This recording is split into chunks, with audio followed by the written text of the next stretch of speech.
Vrai ou faux, les téléviseurs OLED sont toujours meilleurs que les LCD. Ça fait quelques années maintenant qu'on parle de la guerre OLED contre LCD, et si on en parle toujours, c'est bien qu'il y a une raison. Les avantages de l'OLED, on les connaît, ils sont évidents. Il y a évidemment la finesse de la dalle, le contraste qui est dit infini, la possibilité d'avoir donc du coup des noirs très profonds, les meilleurs angles de vue, la meilleure réactivité et au final très souvent une meilleure qualité de l'image. Donc a priori, il ne devrait même pas y avoir de débat. Et pourtant, le LCD est toujours là.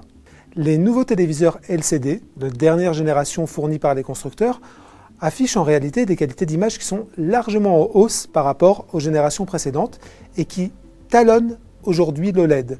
Pourquoi? Tout simplement parce qu'ils ont progressé sur la luminosité qui est le point faible de l'OLED. Les nouvelles technologies de luminosité telles que le micro-LED ou le QLED qui existent maintenant depuis quelques temps font que les dalles LCD produisent une image qui est souvent assez proche de l'image OLED. Mais ce n'est pas tout. Le LCD a bien d'autres avantages à faire valoir face à l'OLED. On parlait justement de la luminosité, c'est le principal avantage du LCD qui atteint un pic lumineux très souvent bien supérieur à celui de l'OLED. Et en quoi c'est important? Tout simplement parce que ça rend ce téléviseur plus polyvalent. Imaginez-vous dans une pièce baignée de lumière ou qu'on ne peut pas obscurcir, eh bien dans ces conditions-là, l'OLED souffrira un petit peu et on verra pas mal de reflets, même quand les constructeurs utilisent les fameux filtres anti-reflets. Eh bien là, dans ces conditions pourtant difficiles, le LCD, grâce à son meilleur pic lumineux, offrira une image beaucoup plus regardable.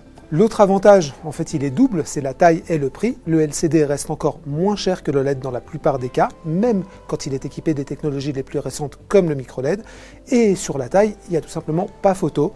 Sur le LED, on est limité à 88 pouces cette année chez LG et chez Samsung, alors qu'en LCD, les dalles micro-LED, elles vont bien plus loin. Samsung, typiquement, commercialise une dalle de 110 pouces et son fameux The Wall, l'écran qu'on voit partout sur tous les salons, il fait tout simplement 292 pouces, c'est à peu près 7,50 m. Le dernier avantage du LCD par rapport à l'OLED ne concerne pas spécifiquement la qualité d'image, mais la longévité du téléviseur. En réalité, sur certains téléviseurs OLED, quand on regarde une image fixe trop longtemps ou une image qui comporte un élément fixe, typiquement un logo d'une chaîne d'infos en continu ou si on joue toujours au même jeu, il peut arriver que le téléviseur garde cette trace de l'image et que la dalle soit marquée à vie. Les dernières générations de téléviseurs OLED ont pris le problème à bras le corps, elles ont attaqué ce problème et proposent aujourd'hui des technologies qui sont censées éviter le marquage.